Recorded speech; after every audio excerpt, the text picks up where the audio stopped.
And he's like, you know you're on the charts? And I was like, I didn't even know there was a chart. I looked on this thing and it was like, Gemini Downs, this song I'd written about this bloke who broke my heart from, when I was living in the Territory. And it was like number 16 on the chart. And then the next week it was number 1. And we were like, oh my goodness, I think maybe there's something to this, like what we're doing. This is Legends with Bevo. Thanks to Anytime Fitness Glenelg, Renelec Electrical Services, Tiger Tennis, and SMS Gas Installations. This episode of Legends with Bevo is proudly sponsored by Kookaburra Homes. Kookaburra Homes have been awarded South Australia's most professional home builder 2 years in a row. They're a true SA success story and are passionate about other South Australians sharing their success stories.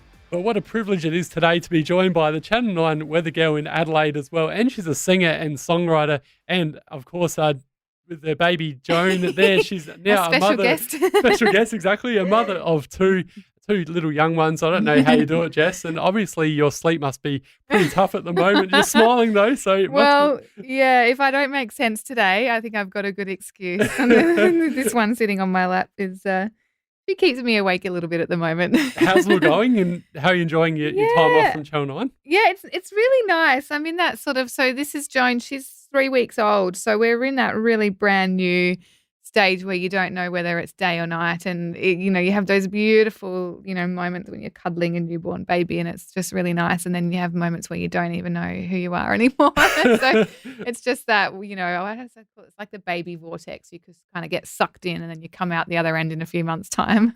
I can imagine, for you and Tom, your partner, or your husband as well, it's a very exciting time, but both of you must be looking forward to when you can catch up on some sleep, no doubt. Oh, my goodness. Or catch up with each other as well. It's sort of like Tom works in breakfast radio and so he often has to leave the house at 4:30 in the morning and then go to bed early. And so we're a bit like ships in the night sometimes. So maybe one day we'll just get together as the whole family and have a big sleepover and just sleep for a week. That'd be nice. And the names Joan and Donnie, so Joni and Donovan, very cool names. Thank you. Did you think about Orange or Peach or some of those weird ones being the famous musician that you are as well? Yeah, we could have gone really wild and wacky, couldn't we? I don't know, in Adelaide if you could get away with that, maybe in Los Angeles. Or Northwest was Kanye West as well. So, yeah. There's a few. Or the Apple is the one that always sticks out with me. Is that Gwyneth Paltrow's kid? It is, Apple? Yeah. Good memory. Yeah. No, we decided to go we're a bit more traditional, really. Donovan and Joan, they're quite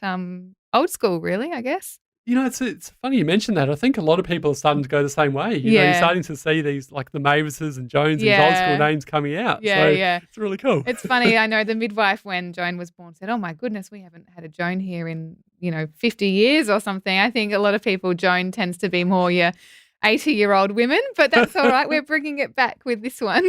And it's actually she's named after your grandma, is that correct? That's right. Yeah, Joan, my grandma, she lives in Perth and she's a really amazing woman.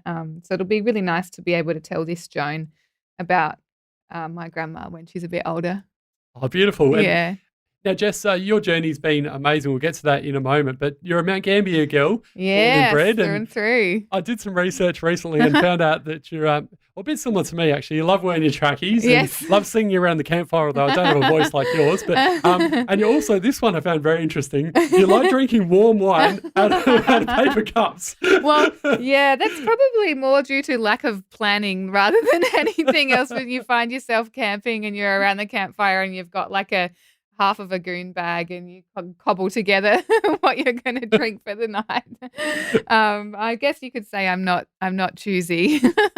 And life in Mount Gambier, what was it like growing up in Mount Gambier? Tell us more. It was awesome. Like I love what you get when you grow up in the country or in a small town, that sense of community and really feeling like, I don't know, you walk down the street and you know people and just spending time in nature, which is really great. And there's something really special about growing up in the country. It's just I guess I can't compare it. I mean, I don't know what it's like to grow up in the city, but I don't know. I think you get a lot of like really great down to earth people that come out of the country and it's nice. And do you get back home very often? Or Yeah, I've still got mates down there. We got married down home. My parents actually moved to Adelaide because they were lured by these kids. So we don't go home as much anymore as what we used to. But I'm planning on heading home now that I'm on mat leave, now that I have some time off. Yeah. And your journey, wow, it's been incredible, Jess. You've been on Totally Wild, you've been on Sky News, you've been on Channel 10, where you fell asleep once, which I'll get to in a moment from a good story, a good source Someone's of mine. been dobbing on me. Yes. And now you find yourself at Channel 9. So, yeah, tell us about the Jess Braithwaite story. Wow, gosh, that's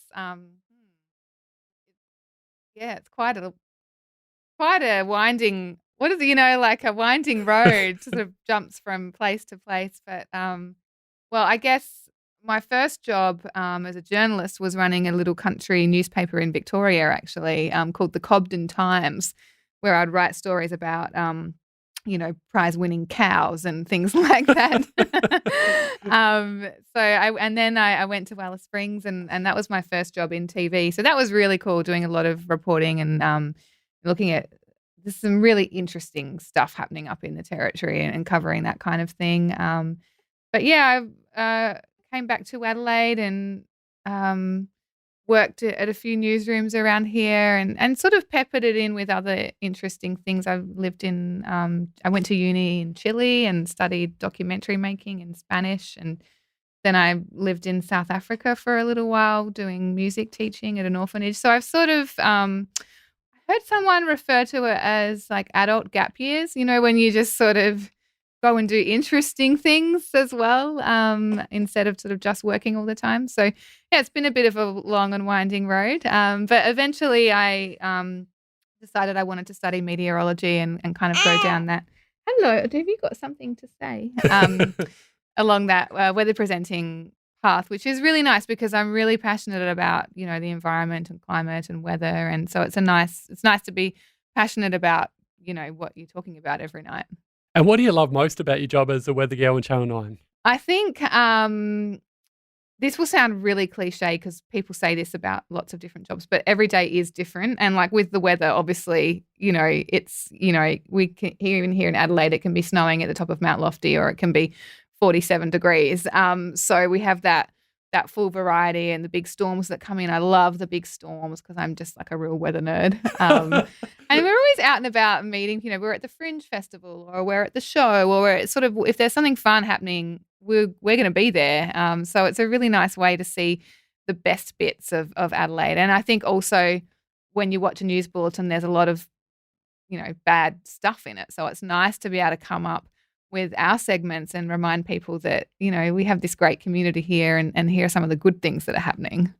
And embarrassing moments, has there been a few of those? Because a lot of people wouldn't know this, Jess. Obviously with, Kate and Brenton, they're actually reading from a teleprompter and Treaders of the Sport. But you actually do it with no, just all in your head. You have to memorise it. Yeah. So there must be some I just make it up now. No, well, actually, I think it's probably...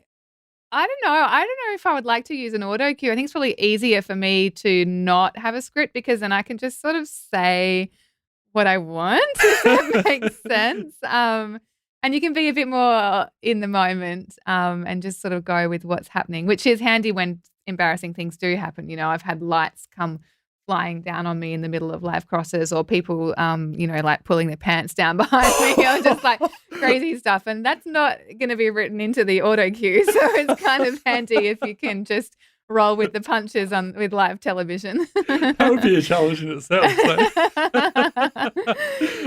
And let's talk about your musician side of things because you're a singer and songwriter. Yeah. And you've done amazing things with Gemini Downs and now as a solo artist as well with Feel This Way. We'll get to that in a moment. Yeah. But your brother Sean, who's a very talented musician, you and Sean back in 2010, you started Gemini Downs. Yeah. Very interesting name. Where'd the name come about and tell us more about the story there and playing, on big day outs and the big stage. Yeah, it's crazy. Well, Gemini Downs is the name of a camping spot that we used to go to as kids on the Coorong. So we would meet there and, we were talking about before, sit around the campfire and play songs and that kind of thing, pass the guitar around. So it sort of seemed like a natural fit. And I was always terrified of performing in front of people, like literally had to sit in a room with the lights turned out. My friends at college would have to face the wall before I would even, strum a chord. I remember my cousin said to me once, she said, "Why don't you just pretend you're at Gemini Downs?" And I was like, "Oh, that's a really nice way of thinking about it." So it's sort of a bit of a freeing name, I guess. But yeah, look, we were just a ragtag collection of mates who didn't really know what we were doing. We're like, "Oh, you play the saxophone, come join our band. You play double bass, great, come and join our band." There was no strategy or process to it. I remember we put our first song up on Triple J Unearthed, and I had put it up there because I wanted to. There was a competition that they were running. They must have had a cool prize. I can't remember what it was, but my brother called me like a week later, and he's like, "You're on the charts." And I was like, I didn't even know there was a chart. I looked on this thing and it was like Gemini Downs, this song I'd written about this bloke who broke my heart from, when I was living in the Territory, and it was like number 16 on the chart. And then the next week it was number 1. And we were like, oh my goodness, I think maybe there's something to this, like what we're doing, this is really cool. What a cool achievement. And that must have been amazing for that to happen. Yeah, it was just, I don't know. It's one of those. It's what's funny about it is that with my current song that I put out recently called "Feel This Way," the same thing happened because I didn't really have any expectations for that either.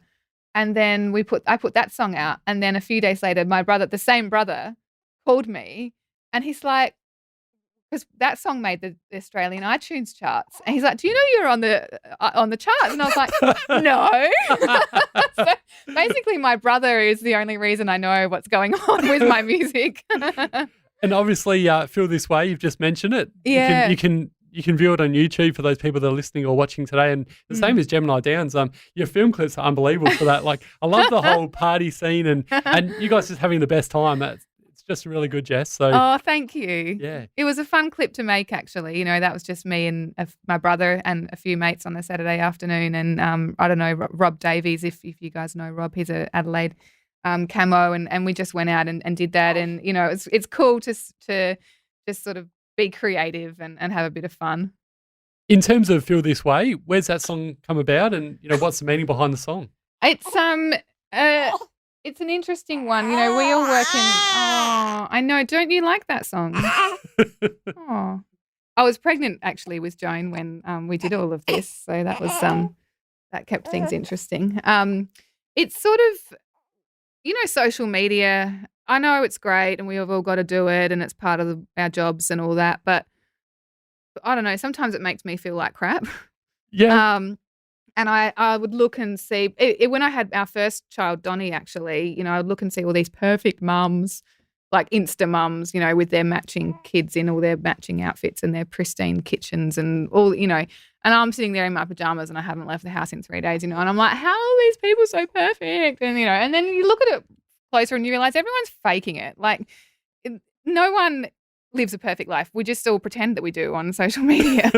But, the line of "we don't have to feel this way" is kind of thing like, we don't have to pretend. Like, who are we all trying to impress anyway? Like, can we just be a little bit more real and remember what the good things in life actually are, and then not, scrolling through your phone or getting likes and stuff doesn't actually bring you real joy. So, yeah, that's kind of where...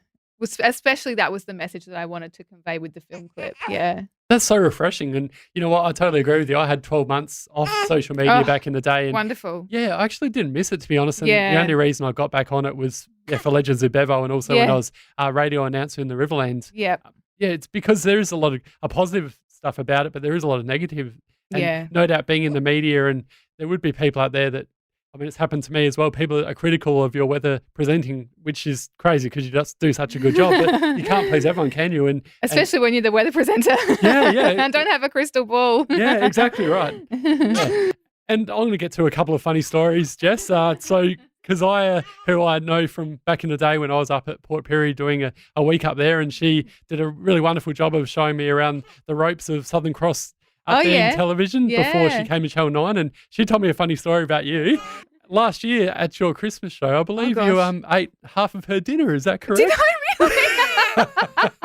I don't remember that, but that's probably true because Keziah and I are the only two vegetarians at Channel 9. That's right. And they had all this meat, and then they brought out one plate of arancini balls or something, and all the vegetarians were like, Okay, so I guess we're all sharing this one plate of vegetarian food.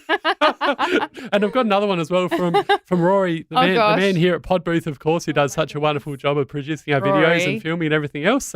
You guys go a long way back. And we do. Back in the day, you were the chief of staff at Channel 10. And apparently one particular occasion, Jess, you were doing the chief of staff, and for those people that don't know, they sort of took it in turns with that particular role at Channel 10 on weekends. Yeah, that's right. And you'd had a big night the night before and actually fell asleep at the desk. Is this a true story? That sounds like something I would have done back in those days. I was a pretty wild cat. So no doubt you had a bit of warm wine the night before, yeah, perhaps? Possibly. I think there were a few times where I may have come straight into work without even going to bed sometimes on some of those early starts. But I'm much more older and more responsible now. If my boss is watching, I'm much more responsible now. And Jess, you're doing really good things as the ambassador for Save the Children. What's all this about? Yeah, well, I think that started after I was in South Africa. I was working with the kids there, and when I came home, I thought, I want to be able to keep helping, but obviously I was in Adelaide then. I was like, I was looking for ways to be able to keep helping out where I could. And I heard about Save the Children, and one thing that I didn't realise is that they actually do a lot of work here in Adelaide, even in South Australia and overseas. So they're a really good group. I'm sorry, speaking of children, they can be unpredictable. Joan has something to say about this.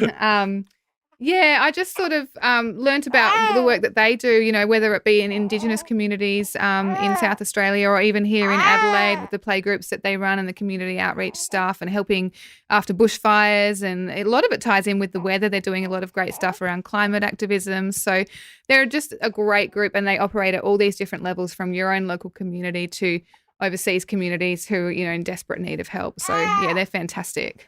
So if people want to get involved, they just jump on the Save the Children website and their Facebook page. And the other way you can also is to hit up the op shops. They've got some op shops around Adelaide that are, got some really great volunteers working there, and you can head along and find yourself a nifty new pair of sunnies or a nice hat or something. The money's going to a good cause. So feel this way. You can have a listen to that on YouTube and also Gemini Downs, as I mentioned, got some great film clips on there from back in the day. and also follow Jess Braithwaite as well on Instagram and all the other socials. And see her on Channel 9 as the famous weather girl when she gets back later on this year. Thank you so much.